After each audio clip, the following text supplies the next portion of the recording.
Welcome to another episode of Unapologetically Her, the podcast that's for her, by her. And for today's episode, I am joined by the designer behind Repurpus. And today we'll be discussing fashion, sustainability, and entrepreneurship. So please give a round of applause to Leanne.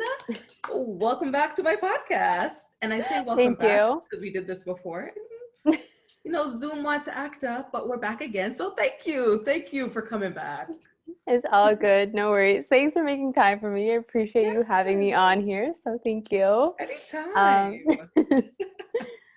Cool. So before we get into it, let everyone know where to find you, a little bit about you, you know, where they can run you a check. So my name's Leanne. On Instagram, it's Leanne Smiles, LianneSmilezZZZ. And I would describe myself as a designer, entrepreneur, and communications and marketing creative. And yeah, you can find us also at Repurpus at Repurpus. Keep it short and simple. Absolutely. So before we jump into, you know, the topics today, I just want to start off with the main question. How are you with COVID and 2020 just being a whole mess in itself? How have you been doing? I've been great. Like, I'm super thankful for like the year and everything that's been happening, because due to like the pandemic and everything, it's really helped me like launch everything and just get started unexpectedly in like a good way, I guess. Just because, yeah, like I started off the year, you know, working full time and everything, trying to do my business on the side. And then I was like temporarily let go. I was also finishing up university, so it was just like all at once. You had a lot on your plate this year. It's just a little bit. It's a lot. It's just a little bit. But it's Toronto. Like, I feel like you really need to be grinding all the time, or else it's like it's hard. It's tough. It's a tough city to just like only do one thing. So yeah, I felt the need to do everything. Yeah, absolutely. Yeah. Once it's not burning you out, like you're actually comfortable with what you're doing. Once you're not burning out. Oh, yeah, of course. I think balance is key. Like, I think like during the pandemic, thankfully I've been able to still do my runs and still like, you know, that keeps me sane, but also like be busy doing things and stuff like that. And I think, yeah, like for me, I was really thankful that the pandemic kind of happened. Just because. Be honest with it. Trust me, we're in the same boat. I was very happy. Yeah. Not happy with, you know, the consequences, but you know, it's nice time off. No shame. Yeah, no, exactly. Yeah, no, just because like with the pandemic, being temporarily let go really pushed me to like go full out with my business, because I think I was really just doing it on the side and kind of like trying my best to work on it, but also juggling school and work. So it was just like a lot. So yeah, like when I was temporarily let go, I focused on finishing up university, finished all my assignments, got all that done. And then I wanted to like really kick off my business, but I wasn't sure like where to go. I was like, how do I get started? I tried watching a bunch of like YouTube videos, and a lot of it was like American based, or like, oh, you got to follow these taxes. And I'm like, we're Canadian, we don't really have these things. So I'm actually very shocked that the fact is like more American than Canadian content when it comes to that. Yeah, there isn't a lot of Canadian-based information and taxes, and so that made it like really challenging to just like get started. A lot of it was more so like documents by the government of Ontario or government like Canada, like all that information. So it was like really tough, and I was like, oh my God, where do I go? And thankfully I was actually like working at the Jordan store at this like months ago, and they were like saying. I actually met another entrepreneur who was telling me like, oh, like I've been doing this program called BizStart. And I was like, oh, what's BizStart? Like, tell me more. And he was essentially saying that it was like a 5-month program that like really helped him launch his business. And it was like a incubator program. So you apply with your business idea. And then in those like 5 months, they really push you to develop a business plan, get you started, teach you all the different things in terms of like legal, in terms of financial, like everything that like a business kind of entails. And then in the last few months, you have the opportunity to really go all out and dedicate a lot more of your time into your business. And then there's less of a portion in the teaching aspect. So for example, we had Mondays and Fridays were more so about like they were just teaching us information. And then from Tuesday to Thursday, we would just solely focus on our business. So that meant anything regarding whether that was social media content, whether that was creating your actual products and like getting all of that done, you had that like 3 days to kind of focus on that.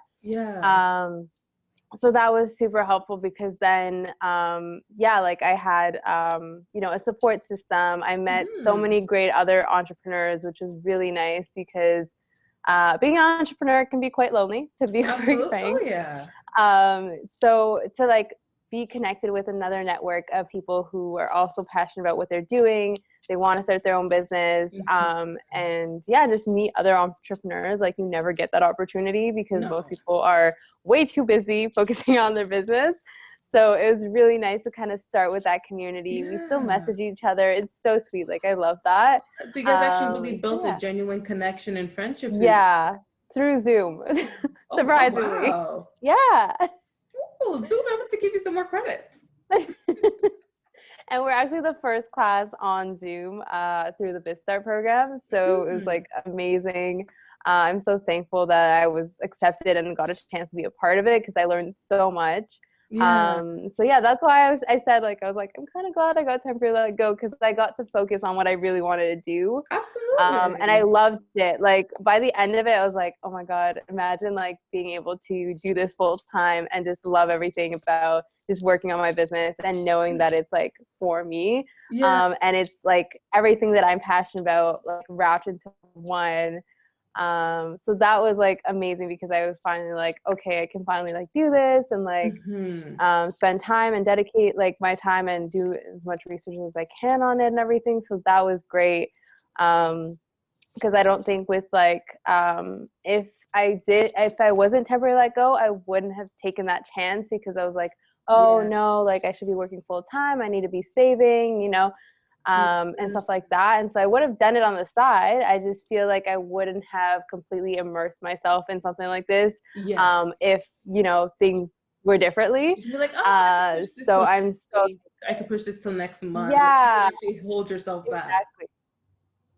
Yeah. And then with the program, it really just pushed me to like take it seriously, to still do it. And like, even now that I'm working full time, I'm still doing it, but now I'm like taking it slightly more serious because before I didn't see like the value in it. I was kind of like, oh, like, why am I doing this? But then like program, it really showcased, my purpose. It showcased, why are you doing this? Why did you apply to do this program anyways? It shows you like, there's a reason why you're doing this and there's value in that. So you should take it seriously and go for it and not hold yourself back. And you didn't put all this time in just a waste of time. Exactly. Yeah. And it was super life-changing because it definitely like got me to step out of my comfort zone. It helped me to become a little bit more organized because sometimes I'm all over the place, to be completely honest.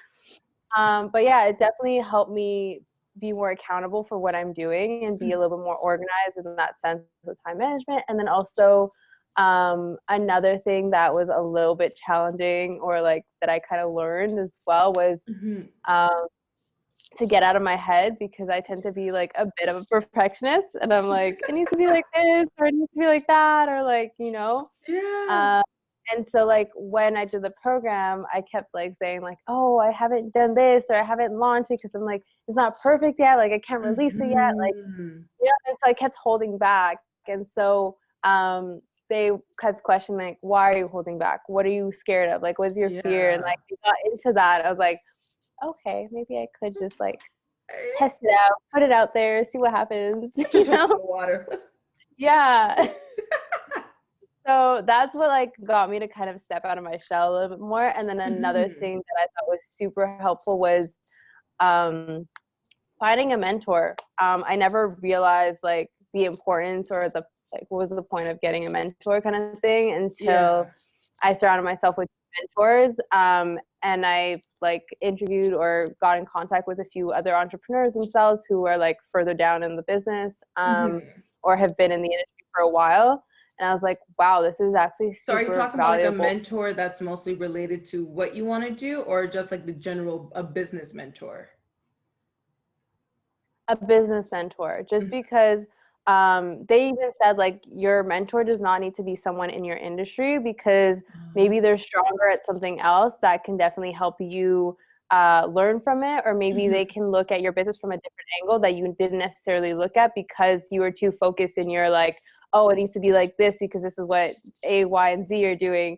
So like they give you a different insight or different aspect or insight into your like what you're doing. So yeah, I was like, wow, like I never thought about it that way. So yeah.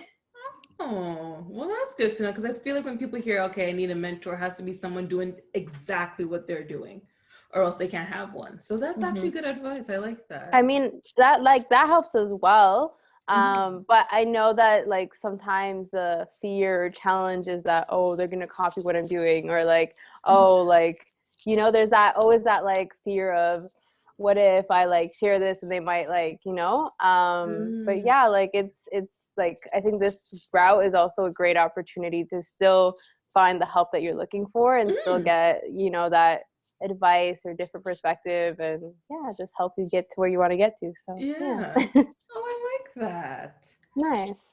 Now I want to go a little bit deeper into Repurpus. I want to know, how did it all start? Like, what inspired you to get into fashion this way? A lot of things. So for me, it really started as like a child. I was always doing sports. I was always being active. Yeah, like it started off playing basketball and then volleyball and just like running, track, cross country, like pretty much every sport. So as a child, I was super active doing everything. And then I used to sew. I like to get creative, and you know, I was sewing like my old things that ripped. So actually, playing basketball, I ripped one of my favorite tights. And my parents were like, "It still works. You just have a hole." And I was, I was just like, guys. Like, And they're like, yeah, they're like, "You broke it, so you gotta deal with it." So I was kind of like, okay. let me see So, how this is.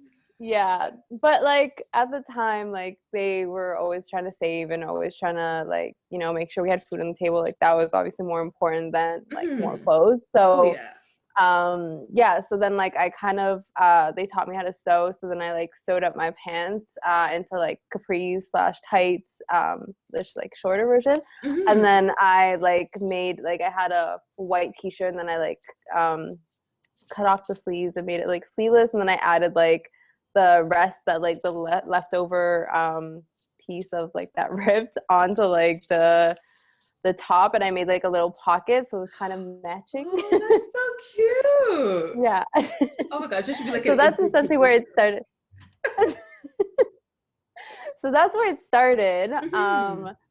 Yeah, and then I never touched anything. Well, I remember always like loving to go shopping, or just like even though I wouldn't buy, I would go window shopping, just like Oh go to all the malls and look at all the dresses and all the clothes and yeah. you know. But yeah, flashback until like a few years later, I completely just like disregarded. You know, like Toronto, not a lot of people don't really like to like dress up much, like unless they're like going out. But like, people like don't, they dress down, like it's pretty chill and whatever. But once I moved out to Amsterdam to do my internship, I just like fell in love with like how people were dressing again and how people would style their outfits, put things together with their sneakers. And I was like, oh my God, I love this. Like, we need more of this in Toronto. Like, I would literally, like, as I was I going found my home, just people. stare at people. Yeah, I would just stare at people. Like, I'd be going and I was like, oh my God, it's so nice. Oh my God, that's beautiful. Like, I was just like admiring everything.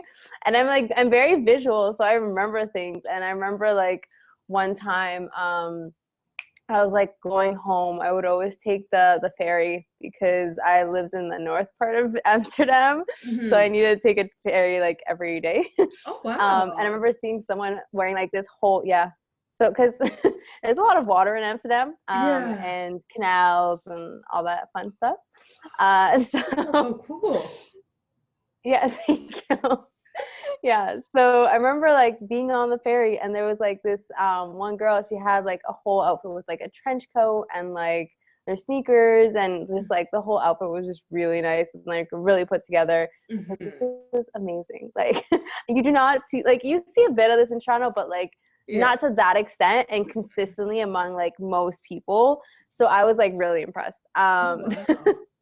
Yeah, and so yeah, so that's kind of where I kind of fell in love with like fashion again, Mm-hmm. because I was just constantly seeing it, and just like I'm always attracted to like aesthetically pleasing like things and stuff, and so like I noticed like small like, small aspects of design, like for example Mm-hmm. texture, like materials, and like I remember anytime I'd walk into a store, I'd always like feel the shoes or feel like the different materials, because I'm like, Yeah. oh, this is so pretty, or like, um so like it was just like always like my inclination. But yeah, so anyways, Mm-hmm. so I fell in love with that. I moved back to Toronto, and I was like, what if I can kind of bring a taste of that back, but Yeah. also combine my passions. But I also didn't want to just like kick off and start into that, so I wanted to do a bit of self digging and understand who I was as a person Mm-hmm. before I could like, give back and do something that I was passionate about. Absolutely.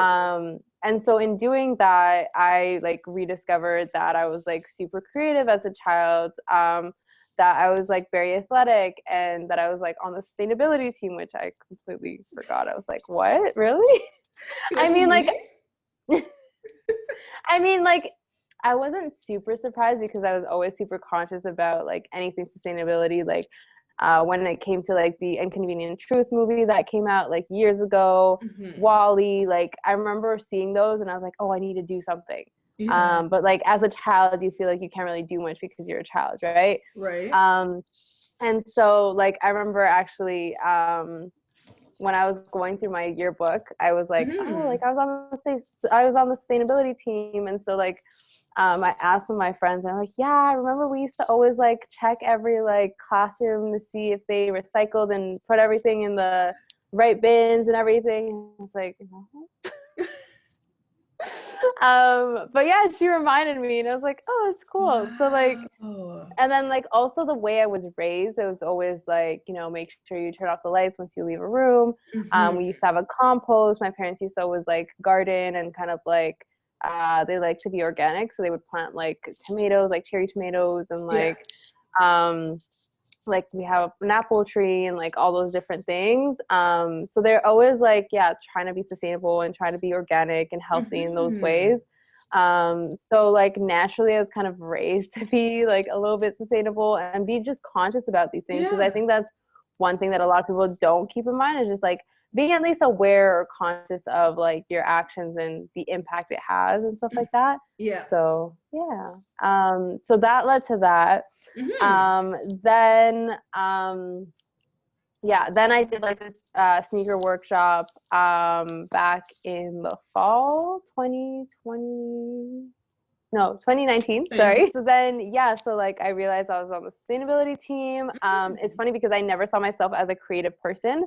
I was always like, oh no, like, I was always trying to be like, play it safe, and I was always like, oh, I need to like do marketing and math and like all that stuff, because that's like Mm-hmm. gonna guarantee me like a safe corporate job, da da da.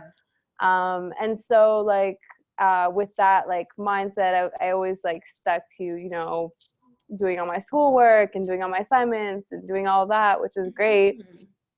But I was like, I'm a Pisces. I need to figure out like what my creative thing is, Yeah. because Pisces tend to be like very creative, and I'm not super like believe in all horoscopes, but when it comes to like characteristics, I feel like it's pretty accurate Like to most. there's some things in there. There Yeah. is. So yeah, so I was like trying to figure out what my creative like outlet was, and trying to understand Mm-hmm. what I was like strong at, went through my old report cards, found out I did really well in like arts, music, like singing, dancing, and like gym and all that stuff. And I was like, why did I never pursue this? Like, why was I always like holding back kind of thing? Yeah. And then like, yeah, that's when I kind of was like, okay, like, what is it? What is it? Like, you know? Like, what is my Um, and then like what clicked for me was I went to the sneaker workshop back in the fall last year, thing? and I came with my like white Air Force Ones, and you just brought in your shoes, and they had a bunch of materials, and you would just like decorate it with those materials. Mm-hmm. And so I was like, I have no idea what I'm gonna do. Like, what do I do? Like, literally, we have 3 hours. I need to like design this and just start putting things on my shoe and da da da. And then I was really inspired by like the what was it? The top three. I'm not sure if you're familiar with like Jordan ones and like Air Force Ones, but they usually have like a top three, which is they put like a mix match of like blue, white, and red on like the sneaker. But then one is like they're both like the same colorway, Mm-hmm. but they're on different spots. So for example, Got the you. swoosh on this side is like red and the swoosh on this one's like blue, for example. Mm-hmm. But they look like identical, Yeah. same colorways, but they're just like in different spots. Like no one's gonna Um, look at you and be like, you have two different shoes on right now. yeah, exactly. Like they're similar enough, but like they're different. Mm-hmm. Um, so I Nice. was really inspired by that. And so I found a bunch of like leather, corduroy, and jean materials. And I was like, how do I like make something out of that? Mm-hmm. And then I was like, oh, I can do like a mix match top three inspired slash Virgil Abloh thing, off Yeah. white, you know? So that's when I made these actually. Oh, So I'm not nice. sure. You see like the leather, and then Yeah. here's like the corduroy. I'm not sure if you can see it. Oh, yeah, And yeah. then here's like the 3M, so it's like reflective. And then yeah, that's about it. So Nice. If you guys are listening to this, definitely head over to the YouTube page and you can see the shoe that she made. That is really cool. and then this is the other pair. So there's still 3M here, and then there's like, you know, Virgil Abloh with the quotation marks. Yeah. And then here's like a bit of jeans, and then yeah, that's these. I don't know if Oh, you can that's see it cool. now. And Mm-hmm. they're like both. Oh, okay, there. And so that's how. Oh, Yeah. So I did this so that's kind of within like like. just what sparked it right there. Yeah. So this is where it really started for me because once Mm-hmm. I made these, I realized, oh, I can be like I'm creative. Like I would define myself as creative once I did that because normally like in my head at least I was like, oh, like if you aren't creative you'd be like, oh, I'm just gonna like paint red or something on it and like Yeah. be done with it, you know? But like I actually thought about the different shoes that I really liked and Mm-hmm. kind of, you know, got creative with that and just worked with what I got. Yeah. Um, and that's kind of how I work in terms of my design process is like I see what I have and I'm like, how can I make this work? How can I be creative with like what I got and just make the most out of it? So once I made these, I was like, oh my God, like what if I could do something with this? Because then it combines most of my passions for sustainability, for streetwear, for sneakers, Yes. um, and just like bring that all together. So I got really excited. And That is I like was like, wicked. I need to do something with this. Mm-hmm. And my whole goal was like I really want to make an impact, a positive impact in terms of sustainability because I feel like there's a lot of corporations out there trying to do good, which is great, but there's still a lot more work to be done. So Absolutely. I was like, what if I could start something that will, you know, hopefully change the mindset, will inspire people to want to just be more conscious. Like even just being conscious makes a bit of a difference because it's like something so minor, like oh, maybe I'll use a tote bag today instead of, you know, taking the plastic bag at the grocery store is so minor, but it's Mm. like, it's It goes a something, long right? way. And if everyone were to do that, that would make such a huge difference because now it's not one person, it's, you know, 100 people, a million people, and so forth. So, Yep. All those yeah, plastic bags that aren't going to landfill or endangering like the animals or the earth or yeah, whatever the case may be. Absolutely. yeah.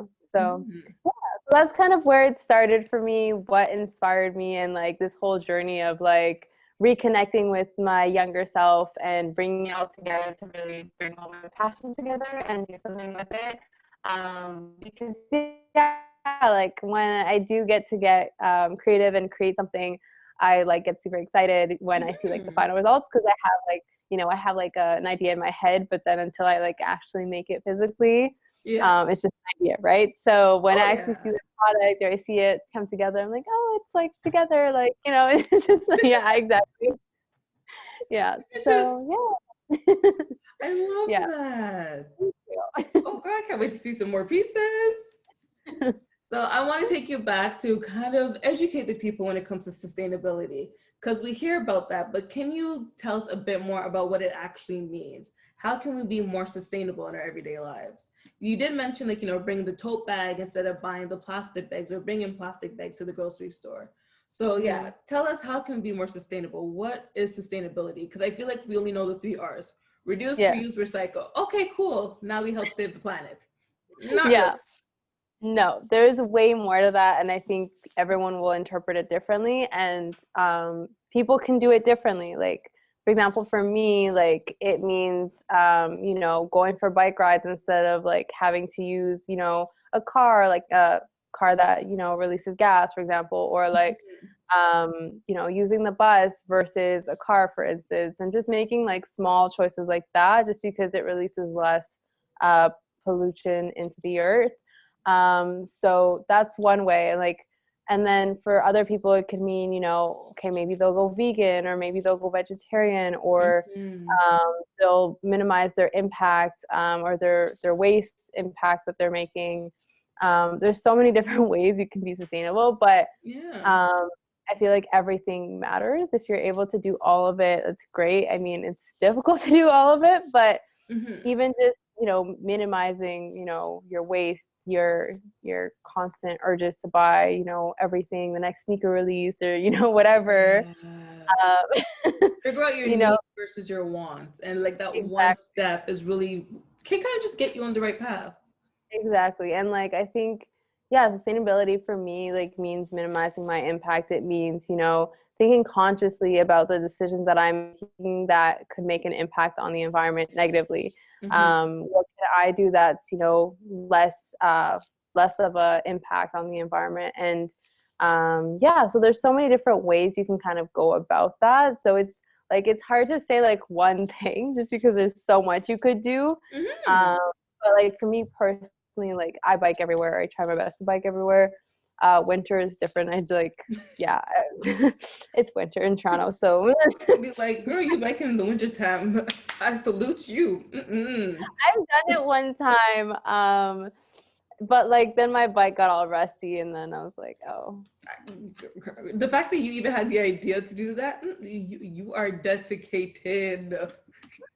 One time I actually I biked to like the station, and it snowed unexpectedly. And my bike got stuck to the thing because it was like it was too cold that like I guess the lock froze. So I was like trying to unlock, and it wouldn't unlock. So it stayed there for like a good week, and then once and then once it kind of got better, I went back with like oil and lubricant, and it was like, oh, let's go.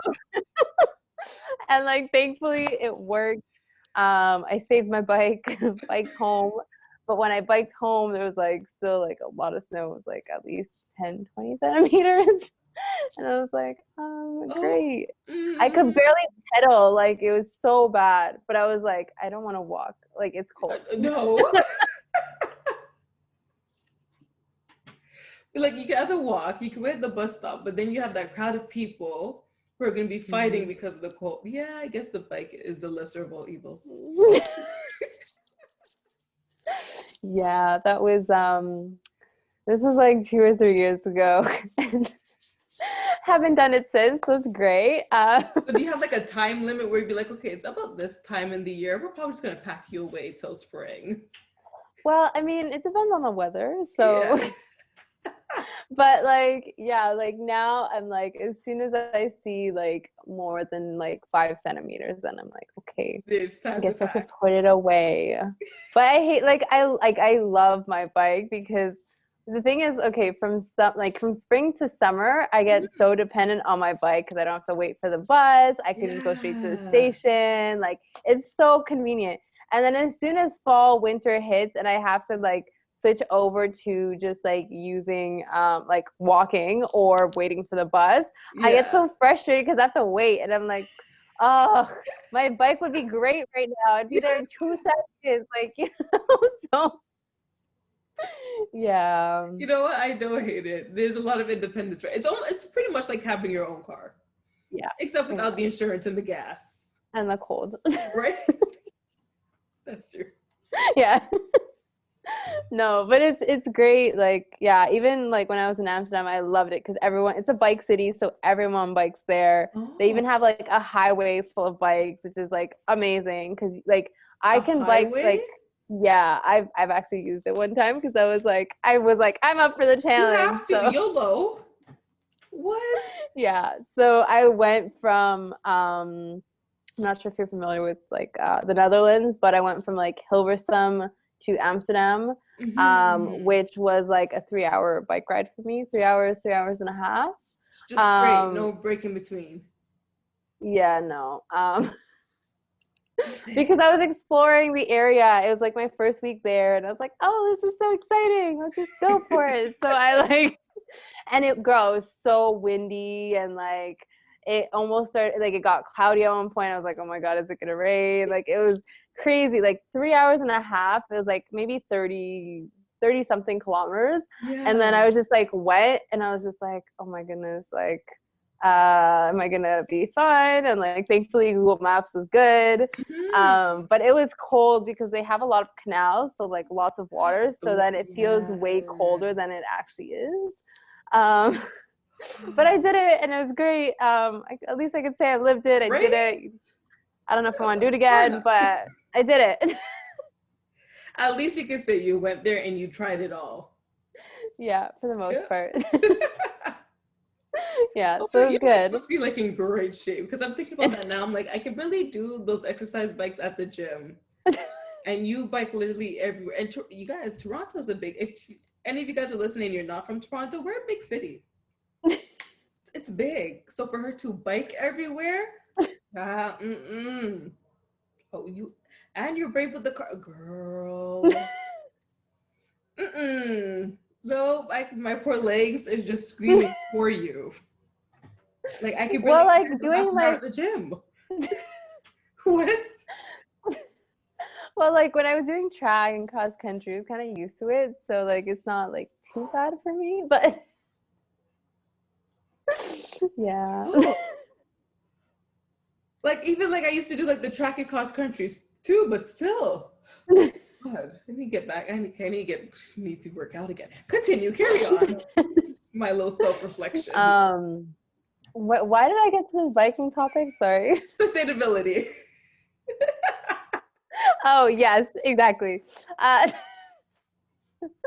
yeah, so that's like one way, and then also like by thrifting, it's Mm-hmm. a way of creating like being a part of that circular economy because instead of like creating waste or like just donating your clothes to like Salvation Army, which may or may not be sent out to like third world countries, like at Mm-hmm. least it's being passed on to someone else who will wear it and make the most out of it.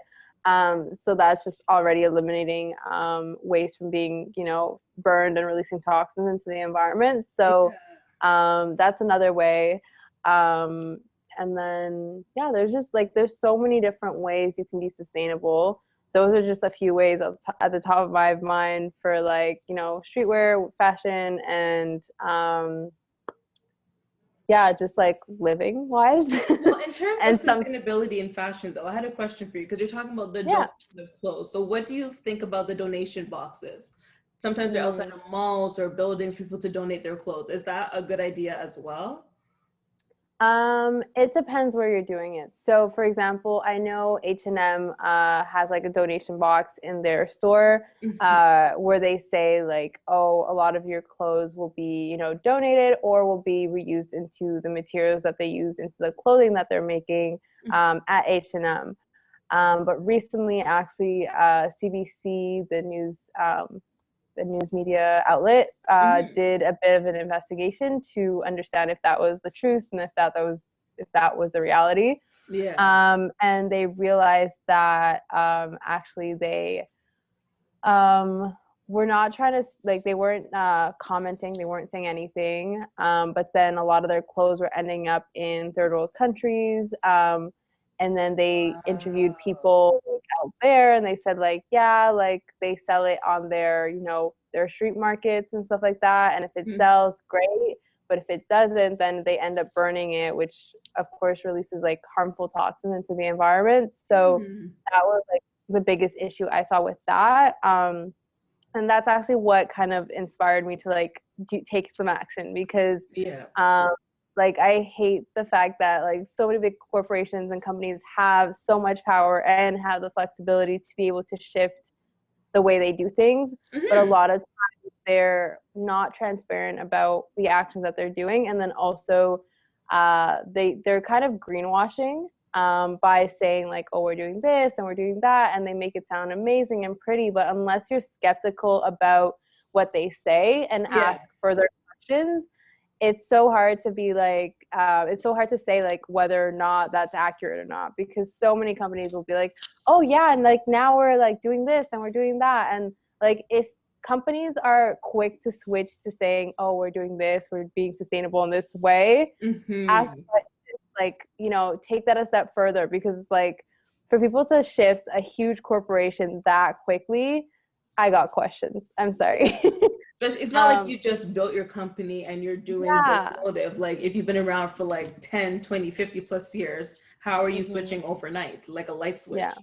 Yeah, it takes time. It takes time to be like, to create those actions. And I know a lot of companies right now are making efforts to be more sustainable, but of course that definitely takes time. Like recently, I think Nike released a very sustainable shoe just the other day. I think it was called like the hippie sneaker. And even like when they did their live, they were talking and they were very transparent about it, which I like truly appreciated. And they said like, oh, respect like them more for it. Exactly, because they're being completely honest with you, which I was like, oh, it's great. So they said that they use 50% recycled materials. So that means that they use like a lot of the waste or like things that they just had, materials that they didn't really use. They kind of what's it called? They disintegrated it into like small pieces, and they kind of used that to create the sneakers that they're making right now, which is already a start, you know, it's something. Whereas like, yeah, and like they were very like upfront about like, hey, this is not 100% sustainable, but we are working towards that, and that is our like end goal. But we are working with what knowledge we have with the, you know, research that we have right now and stuff like that. And I was like, oh, that's like really good to like hear that they're not just being like, oh yeah, this is super sustainable. And until you ask like how, like they can't really answer that question. So yeah. So yeah, I thought that was really great. And for those of you who may or may not know, like greenwashing is when a lot of companies or people say that they're doing all these like sustainable things, even though like if you were to like, you know, ask them a question about it, they can't really go in depth because it's like, it's just words. There's no actions behind it. There's no depth to it. So greenwashing, like for example, I know there's a lot of companies saying, oh, we're doing this, they're doing that, da, da, da. And like when it comes to sustainability, I feel like you shouldn't be communicating it as an advertisement. I feel like you should be, you know, clear about the facts. Like this is, let's say, I don't know, 55% organic cotton. This is like another, I don't know, 45% recycled materials from what we have. Just be clear about it. It doesn't need to be an advertisement. The goal is not to just advertise sustainability and just throw around this word, because I think right now people are just throwing around this word like it's a new trend, but they're not really clout chasing, keeping in mind what that means. So I think also being sustainable with intention, and not just being, you know, oh, we're doing this, we're doing that, you know, like be intentional with, like, if you say you are being sustainable, like people will want to listen, but of course make sure that you're like doing the right actions that you say you're doing and stuff like that. So yeah. So that was like really interesting. So I guess like my suggestion would be, you know, the best is always to, one, give to like friends or family or people who you think might be in need. Two would be like, if you are traveling to other countries, maybe you can bring your old clothes to donate to them, whether that's at like a church or like a, I don't know, like a community center out there, because they'll value that or appreciate that much more than just at a thrift store, only because like in thrift stores here in like Toronto, or like at least in Ontario that I'm aware of, a lot of it just ends up in other people's hands, which is great. But of course, Value Village and like Salvation Army, they are a business. So the main thing is like they'll take donations and then they resell it at a like lower cost and stuff like that. So it's not really like giving to those who in most need. So they're still trying to find a way to profit off of it. Exactly. And that's just how their business model is. So it's fair, like it makes sense, but yeah, it's maybe not the best, especially because also Canada is also a wealthier country. So if you are able to go to like third world countries or even like anywhere else, you're like, they're more likely to appreciate that. Like, yeah, like sometimes when I go back home to like Panama to visit family, like we bring like my old clothes when I was like a baby or like a child, whatever, out there, and they value it so much. They're like, thank you so much. Like they're just super happy with it because, you know, it's clothes from Canada. Like that's always seen as like such a amazing thing. Exactly. And then once it's not sure why, but not? Yeah, and like we always take care of our clothes and stuff like that. So yeah, like they just appreciate it much more.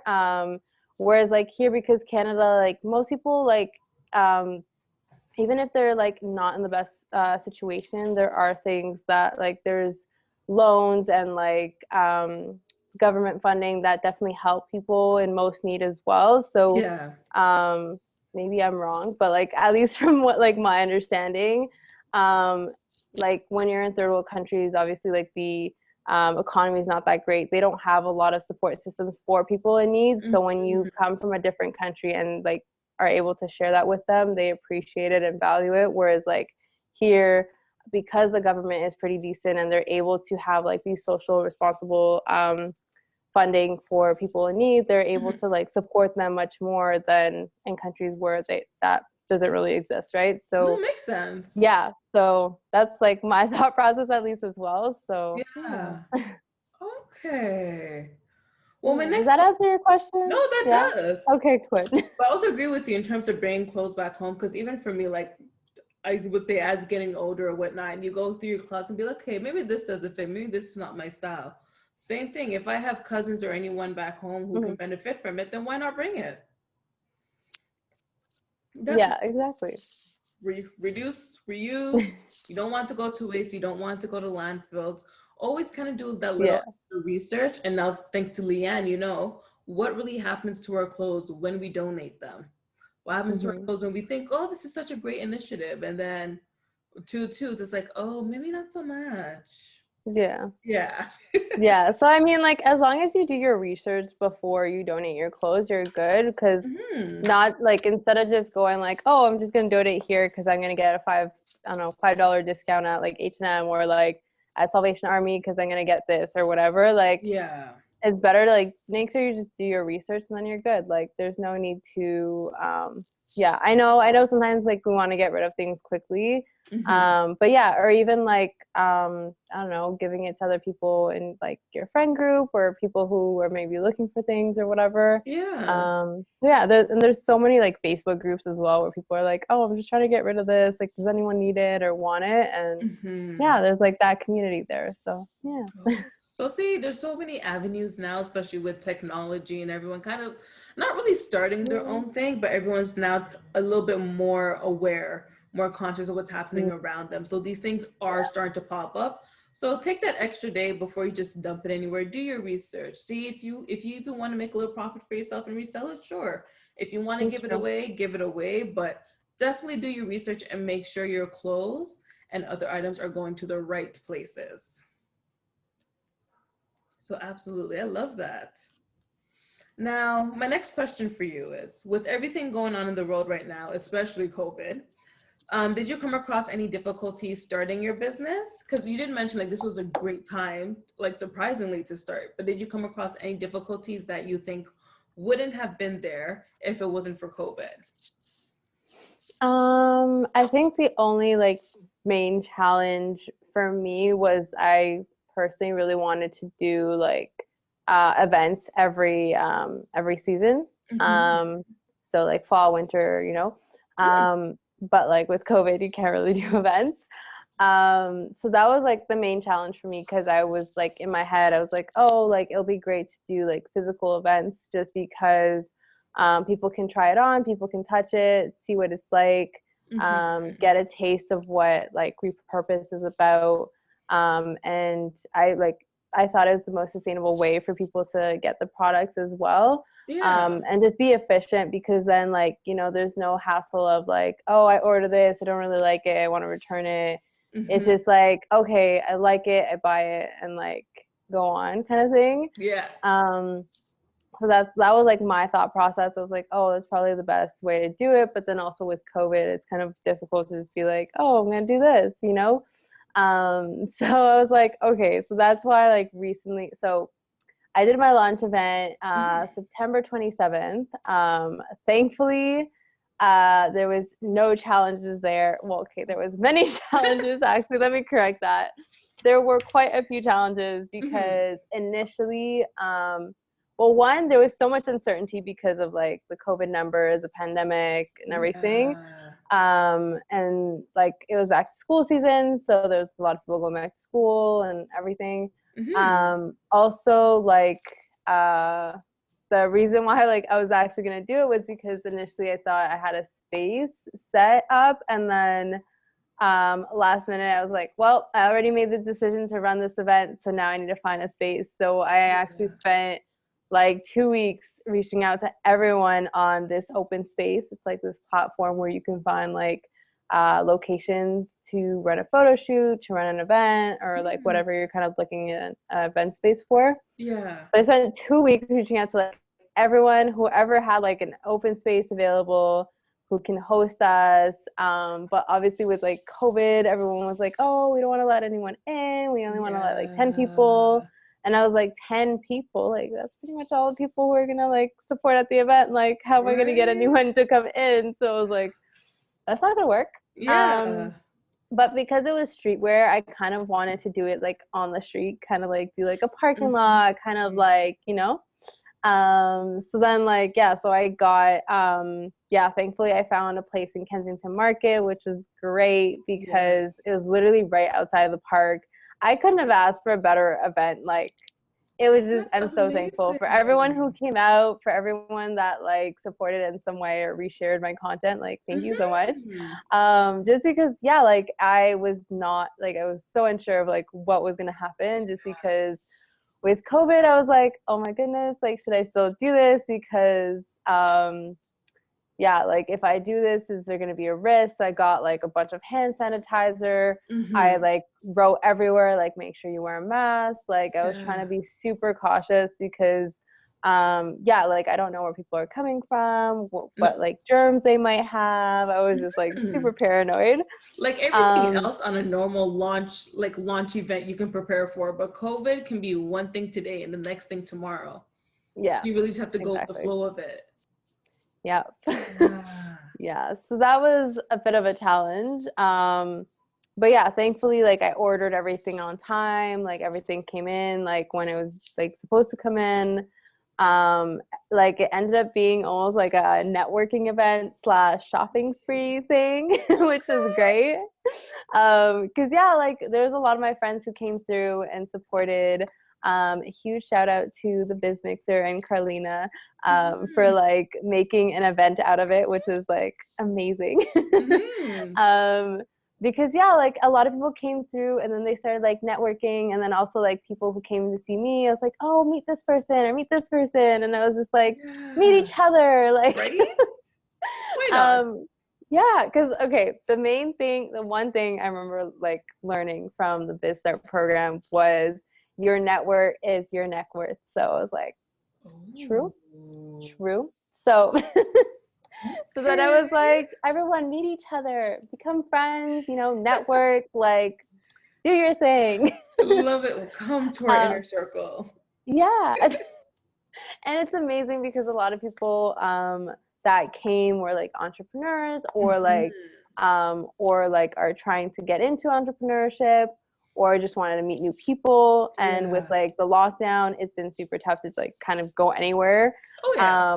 Yeah, and then like I had a few DJs. A lot of people were like, "Oh my god, I finally get to dance and enjoy some music." So that's great because like all the clubs are closed, You all know the you've been like locked up too long. When? literally. I'm so here for it. Oh my gosh. Yeah. So honestly, I'm super thankful for that. But yeah, definitely it was a bit of a challenge just because I was like, how do I do this? And like, I don't like to be very salesy. Like if Mhm. so like that's why like for me, I really wanted to work on a site or have an event because then people can decide if they want something Yes. and buy with intention and buy it because they're going to wear it instead of just buying just to buy. Yeah. Um, so like my whole goal is like if you love something, buy it, but I don't want you to like feel obliged to buy it just because it's me or because Got you you. want to like if you just want to buy more things like Hmm. there's enough waste. So my Yeah. goal is to minimize sustain like your negative impacts with you know, having like a lot of people end up buying a lot of things that they end up just having in their closet and not wearing. So Hmm. like for me, like my whole goal is to like inspire people to think differently. So do I really need this? Do I love this? Am I gonna wear this more than one, you know, 3 times? Yeah. Go for it. If you're like, oh, I'm not sure about this, da da da, like then don't get it. Like that's Hmm. already your decision. Just because Right. like for me, it's just I want to yeah inspire people to think in this way. Just because I think yeah that's more valuable and you enjoy it more because you know you thought about it Hmm. consciously and you're buying because you love it instead of just buying just to buy kind of thing. So No, for um sure. yeah, so like that's my goal. I'm in trying so hard to make it like doable Hmm. with my site and everything, but definitely I already see it as being a bit of a challenge because most business models are like no refund or like you have 30 Yeah. days or like all these different things. So I'm gonna try my best, but yeah, if you are purchasing online or whatever, Hmm. make sure you're going to wear it because you Yeah. know you don't need more like clutter in your closet. Just get No. something to wear. So yeah, I like that. yeah, Definitely a different approach from your traditional retail sales. Everyone's like, oh my gosh, you have to buy. This is going to be great. And then 2 weeks later, you're mad because you see the person returning because it's not what they wanted. It was an impulse buy. Even though if it's going to yeah, be impulse, you still want it to be meaningful. You still want it to be like, oh, well, this is a buy that can actually last me, that I can use more than once. And like you said, hmm it's great that you're supporting me, but at the end of the day, I want to make sure that you're buying this because you want it. hmm I love that. See? yeah. I know it's different. I know it's a very different approach than what most people do, but yeah, like if my goal is to minimize textile waste, to minimize, you know, the Hmm. impact on the environment, that's yeah, literally my goal is to just try to minimize that extra Yeah. waste that you have in your closets and stuff like that. You're really So making every dollar count and every piece of clothing count. exactly. And then Yeah. it also saves the whole like shipping back and forth, return, like oh, I Mm-hmm. didn't like this as much, whatever. Like, it just saves you that hassle as well because you're buying because you like it and stuff. So, Yeah, yeah. I like that. But in Yeah. terms now with launching the website or launching the company and the event, Mhm. um, did you feel like it was like the right move to launch it now? Because I feel like a lot of people would have been like, "Oh my gosh, it's COVID. What are you doing? You should wait it Yeah. out." Did you get that? Yeah. No, I actually felt more motivated to do it just because I'm like, most people are at home, most people are online already, so it's a lot easier for Mm-hmm. them to like go on there. Yes. Whereas in a normal, I guess, normal situation before, like people would have been like, oh, I'm too busy to check like this thing or like, Mm, whereas like, yeah, like now I feel like most people are home, they have a bit more time, they're not commuting. So there is that extra time now. yes. Um, and also like, yeah, because I'm like all motivated now, I kind of want to do everything now. Um, Absolutely. so Why hold yeah, back if you don't need to? exactly. So yeah, and like there is a lot of people like actually spending time online, like way more time online reading things and doing a bit more research because now they have that extra bit of time. So yeah, if they're able to, like, why not share information with them, educate people on like, different ways of being just conscious about like what you're purchasing and stuff. And Yeah. then so yeah. Oh, nice. Okay, see, so it's actually really a good thing that you did. You just went for it this year. Yeah. That's the thing. I feel like a lot of people, you kind of have that, not like that voice in your head, but that voice in your head, whether it's from you or other people, kind of putting that Mhm. doubt and fear. If your gut instinct Mhm. tells you to do it, just do it. It doesn't matter what Yeah. the what circumstance you're in, or the time of year. If you feel like this is your now moment, go Mhm. for it. So yes, Yeah. motivate Thank the you. people, girl. Thank you. And also, like, I didn't want to just like hold back because I've done enough Mhm. of holding back. And Yes.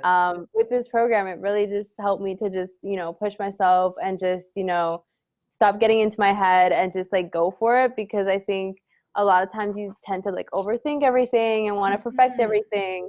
But if you don't start, you can't improve, you can't get anywhere because you haven't started. Yeah. And like, there's a quote that I really like. I think it's like, fail fast and fail forward or something like that. Maybe I'm saying it wrong. Hmm. But yeah, like I love that quote and that mindset. And that was like also something that I learned when I was out in Amsterdam a lot was, um, test things out, make mistakes, and they're okay with that. And Yeah. the reason why they're okay with that is because then you learn the next time you're not going to do the same thing. Now okay, I'm not going to do this because this is going to lead to this, or like whatever the Exactly. situation might be.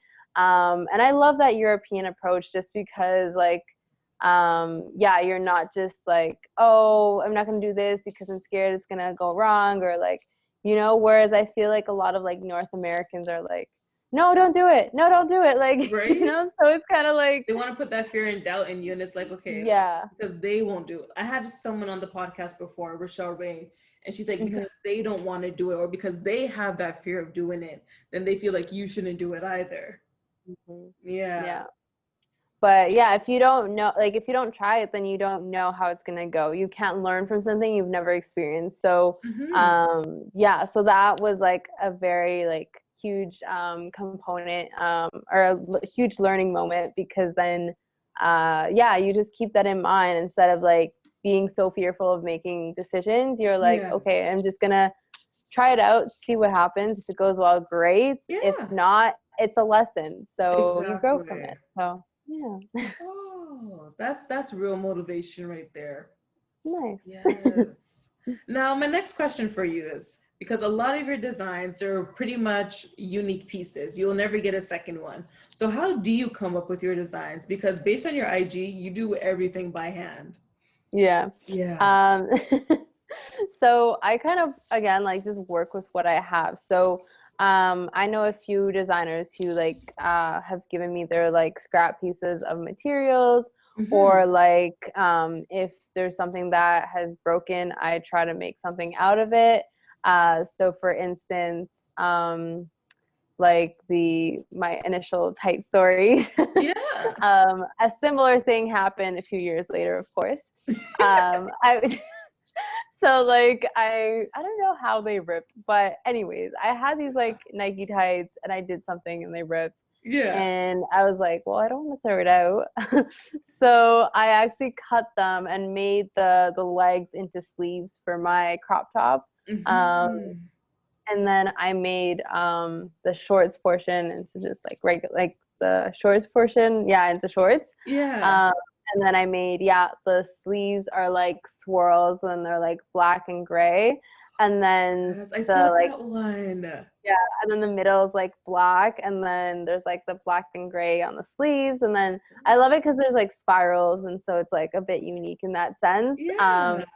So I like when things break because you can kind of like play around with it. I don't know if you've heard of that, like I think it's there's like an Asian thing that they do. I think it's Japanese maybe, where like if a vase breaks, instead of it like breaking, they they glue everything together and then they paint the cracks gold. And Oh, it's like their wow. way of like um what's it called, like bringing things together and seeing the beauty in the little things and seeing the beauty in what's broken Mm-hmm. kind of thing, which I loved because it was like, oh, it's nice because nothing's really garbage. It's really all in the eye of the beholder. Like you might Yes. see like a whole pile of like scraps of textile waste and you're like, oh, it's garbage. And then someone like me might be like, oh, that can work with this. Let me see what I can do Yeah. with it. And then you like start, I don't know, for me, I started sketching like different ideas and then I'm like, okay, I could sew this like this and kind of like start going from there. Mm-hmm. Um, yeah, so that's kind of how I like created that like top. But also like, for example, like I've created this like bucket hat with like pearls, for instance. I don't That's know if one of you my favorites too. yeah, so I just like attached the like pearls at the bottom and my Mm-hmm. inspiration came from like how like glasses normally they have like the chains. Yes. So yeah, so I kind of saw that. I was like, oh, what if I could do that with bucket hats? Because bucket hats normally there's like a drawstring, but normally there's no pearls. So Oh, um a little and I was like, fancy. yeah. So I was at a few actually styling events earlier this year and Mm-hmm. last like fall, and the great thing about that was like I got to style a few models and I got to play around with different like clothings and different jewelry and all that stuff. Mm-hmm. And I got to like put pearls in like her hair and it was like beautiful. And I was like, oh, I just Ah, love like so I just like from that moment I've just been in love with pearls. I'm like, how can I incorporate this into like my things? yeah. Just because like I've never like I could never afford like real pearls because they're too expensive. But Right. I was like, Like, I was able to, yeah, they're a little expensive, but thankfully I was able to find them at like thrift stores and stuff like that. And so like I yeah. kind of just use that and yeah, like play around with that and make those. Um, yeah, and I don't know, I did and I was like, I love this. I could actually wear this. And I was like, Yeah. Because so these are a things lot you of could actually wear yourself because although yeah, like they're unique designs, they're not designs that are like, oh my God, like extravaganza all out there would be like, I can literally only wear this once. Like your yeah. pieces you can wear over and over again. Mhm. Yeah. Yeah, exactly. And you can kind of wear this like I don't know, with like a trench coat or like it Mhm. depends on like how you style it, but like yeah, I don't know. I loved it. And so I don't know, for me, I feel like I design things for me, but then I like share that with the world kind of thing. Yeah. I'm my own consumer, I guess. Um so that's kind of like how I work. I kind of just see the different materials that I have and then I'm like, how can I make this work? And Mm. then I design something out of that and I like sketch and then I like yeah, start sewing it either by hand or with like my sewing machine and stuff like that. I have a sewing Yeah. machine now.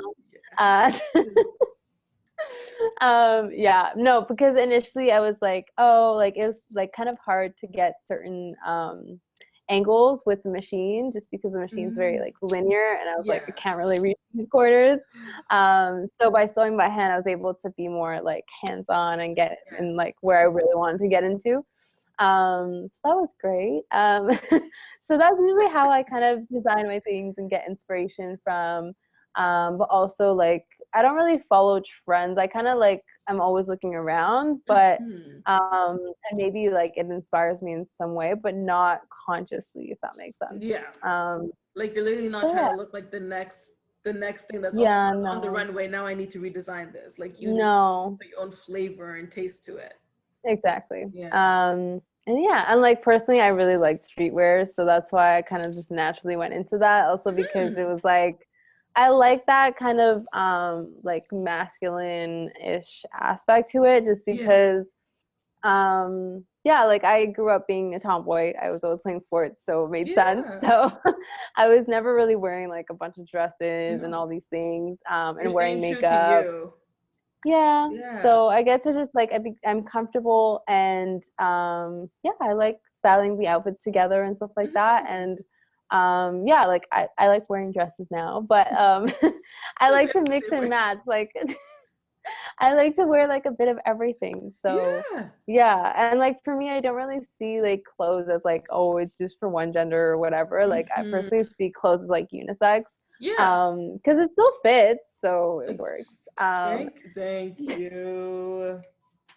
See, I'm with you on the tomboy thing. Like one day I can look like a tomboy. I can be like the most girly girl. I Yeah. still hate dresses to this day, but if I pick a dress, you're gonna be like, it'll have the slit and the mesh, and you're like, you pretty much picked almost borderline non-appropriate dress. Sounds nice. It's like a Spice Girl. Pick which spice you want today. Ooh, all right. I see Right? you. Push it up. I love that. I love that. Yeah, no, same. I definitely agree with that. And it's funny because like literally before this call, my parents were like, where are you going? Why are you dressed like that? Like they everything I wear, it's always like, what Parents are you just don't wearing? Like it's understand. like, guys, it's streetwear. It looks nice. You know, you don't understand. Like and they're like, you need to dress more feminine, da, da, da. And I'm just like, When the time is right, when I feel like it. This is just not one of those times. exactly. Most of the time. So yeah, no, they're very traditional, and I get it. They grew up in a different time and stuff like that, Yes. but it's okay. I'm gonna do me regardless. So Right? sorry. Like it's gonna come one day, they're gonna see it all and it's gonna just fall into place and they'll be like, Exactly. that's what she meant. I hope so. I hope they have this moment, but Right? we'll see. So my next question for you is because you mentioned thrift shopping. Now I'm hmm someone who said, oh, I want to try this, but I don't really know how to do it. So what are your Mm. tips for when it comes to thrift shopping? How do you start? How do you pick the right? I would say book a lot of time in advance. Just because, yeah, like sometimes for me also like I'll be like, oh, I'll just be there for 5 minutes and then I end up like 2, 3 hours there. Um, and I'm like, oh, okay, this is like a little unexpected. Yeah. Yeah, because I literally go through everything. Like I go through the books, I go through men's section, I go through women's section.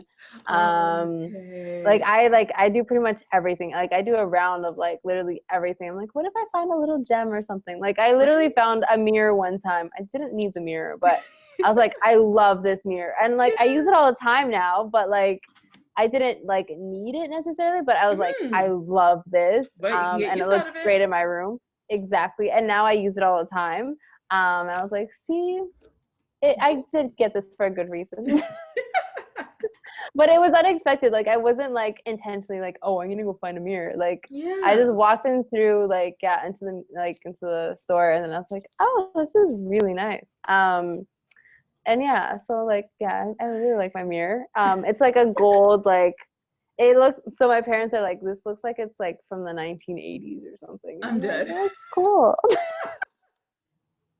Okay, it looks like a very bougie, like, mirror that you would go into like this like mansion house and you're like, oh my God, like, Oh, Um, but yeah, no, it was now like it that was sounds nice. $15. It was $15. So I was like, I'm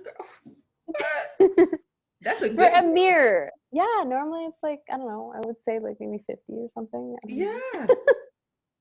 So Like I you was pay really 15 for happy. like the most basic mirror at like Walmart or something if you're lucky.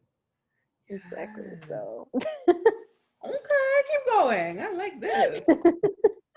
yeah, so yeah, just take your time and like go through things. You Mhm. should never go there if you're just like rushing and trying to get through everything quickly. Just because, yeah, if you do that, you're not gonna find anything. And sometimes you won't find like things that you want, and that's fair. Like Yeah. I've gone into like a value village or thrift store, and I'm just like, oh, I need to find this one thing, and I don't find it. And I'm like, but at least I got to save money because I didn't buy anything, I guess. Right? Be like, there's I'm always a always silver trying to like, lining. yeah, I'm always trying to like see the positive side of things or Yeah. whatever. So, yeah, so there's that. Because like there are times where like one time I'll like spend a lot, and then there's like another time where like I just don't buy anything at all. So Yeah. there's a bit of balance there. Oh yeah. Yeah. So, yeah, so those are like a few things I would also suggest. Yeah, I would say like also try it on, like go to the fitting room. I mean, right now because of the pandemic, everything's kind of closed, but yeah, make Hmm. sure you try on or like even just over your clothes to kind of just get an idea like, will this fit me? Will I wear this more than, three Yeah. times or something like that? Because I think a lot of times are like people are like, oh, I need to buy this or else like I'll come back and it's not going to be there. Um, Hmm. but like if you're not going to wear it more than three times, what's the point of buying something that's going to end up in your closet not doing anything? So Yeah. just thinking in that way and like also yeah again just trying it on and make sure it fits you right or that you're at least able to like sew it in if it is a little bit bigger or smaller or whatever Hmm. um because yeah like sometimes you will find like ripped or like older things at like these thrift stores and stuff but Yeah. it also depends like can you sew like can you do any of that or whatever or make something out of it or would you just like wear it the way it is Hmm. um yeah and then like yeah you're not always going to find something so you kind of need to go more than once and things are constantly changing Yeah. so you can't just be like oh I'm going to go Monday and then I'll go like Friday like and expect to see the same things which I kind of like because you always see something different Oh yeah. um so yeah. Oh, now I kind of want to ask you something because you're hmm saying make sure you can wear it more than three times. I like how you have Yeah. like a particular number. Okay. How did you just come up like three times? Like why not four? Like why not two? Um, okay. So if you like are like, oh, I can only wear it to, let's say, a wedding, for example, and Mm-hmm. let's say a formal and that's it. Um, like that might be good for that situation kind of thing. Yeah. But if you're getting, let's say, this like, I don't know, really nice like leather skirt or leather dress or something, and Mm-hmm. you're like, I could literally only wear this once kind of thing.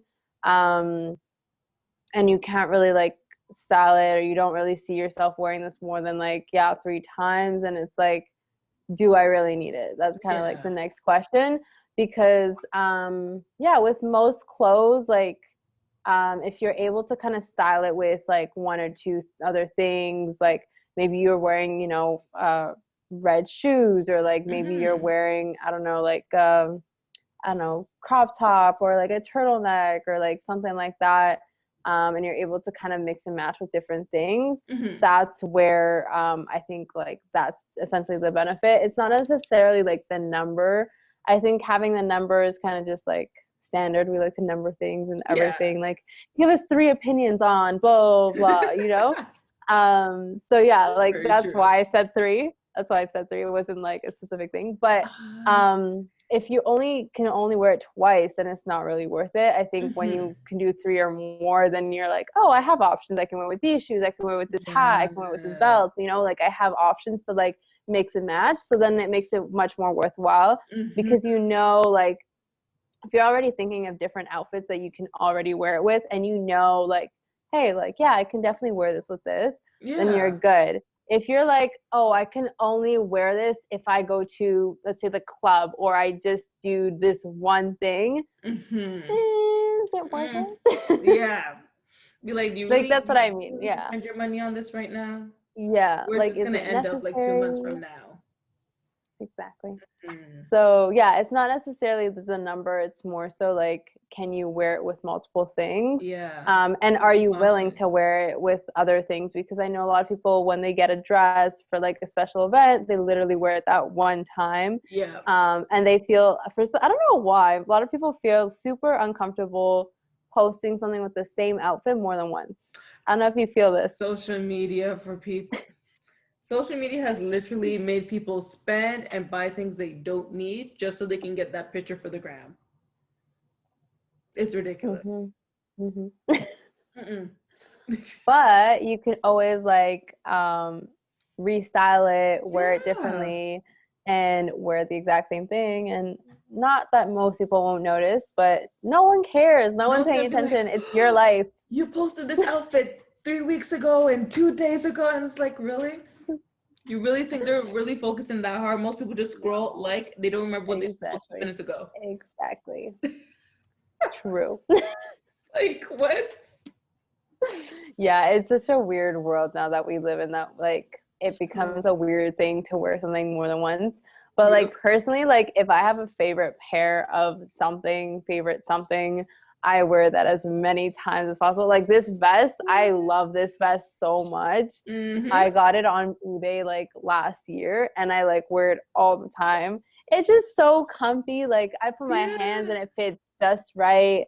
Like it's cozy, keeps me warm. Like I can layer it with different Yes. things.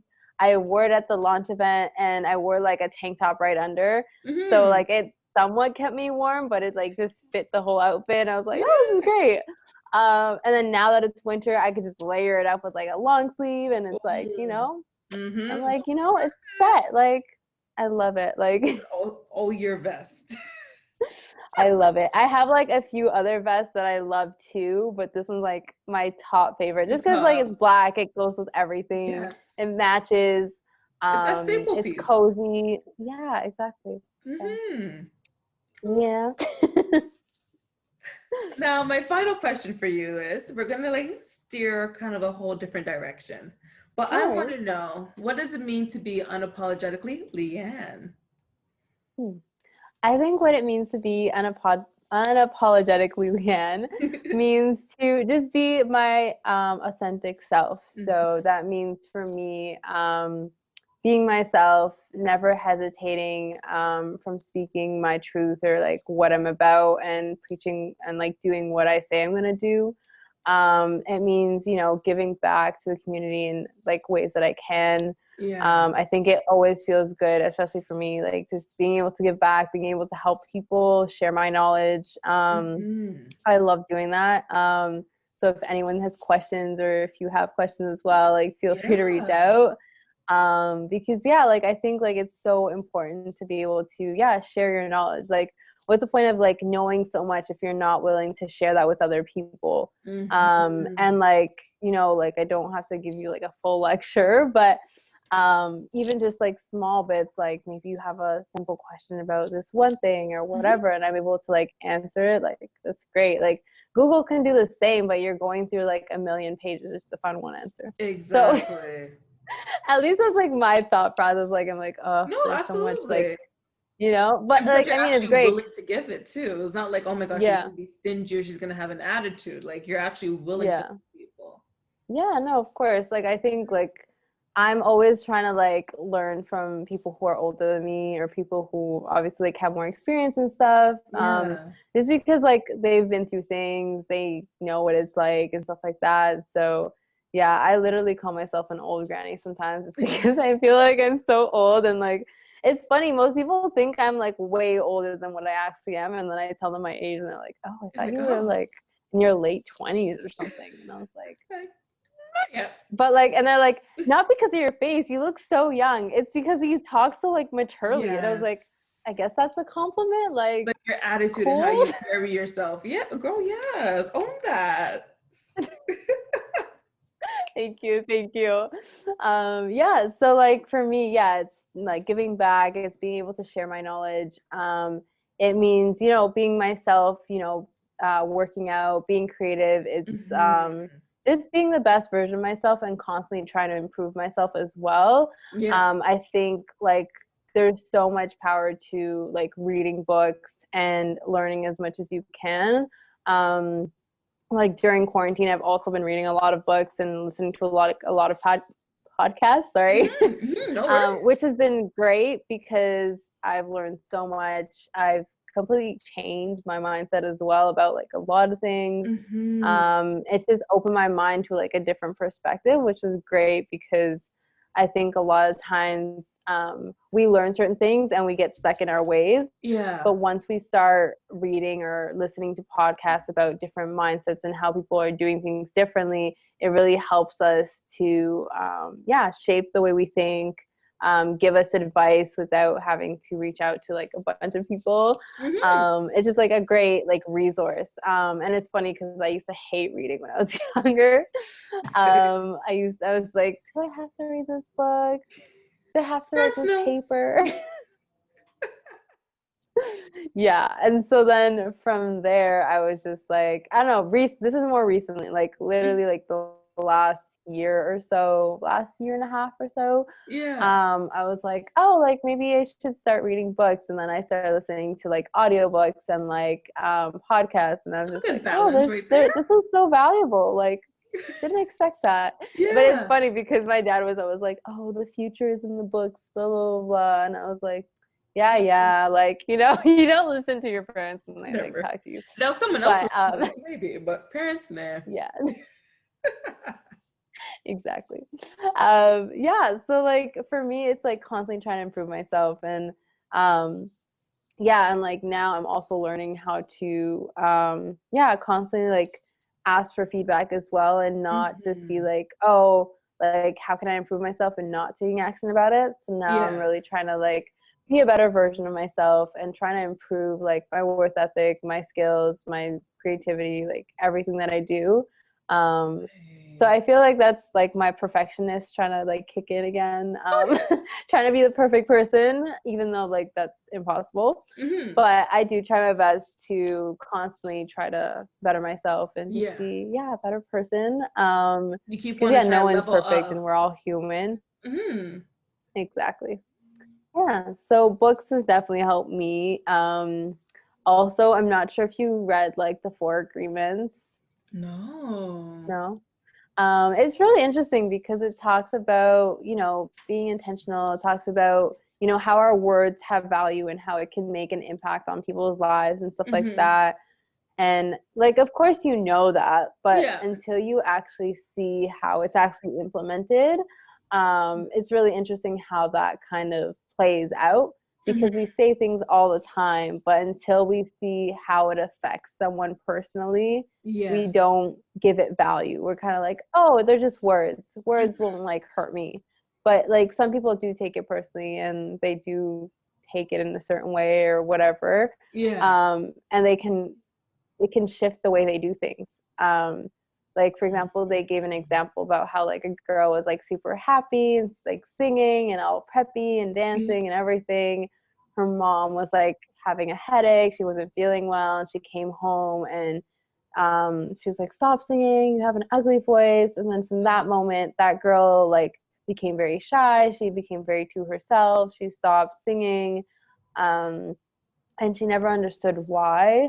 Because like as a child, you don't really remember things like as a child until you're a lot older. And like I was like, oh, that's so interesting, because like people say things all the time and we don't really like think about what that means, kind of thing. So so I read that. I read like The Secret, which is also really great. Rich Dad Poor Dad, also amazing.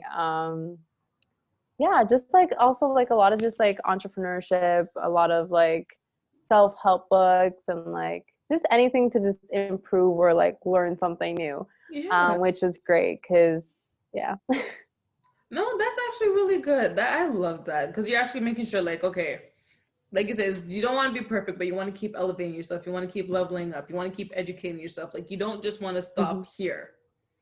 And a lot of people like, they get into that comfort zone. Okay, well, I don't really need this. I don't really need to expand my mind.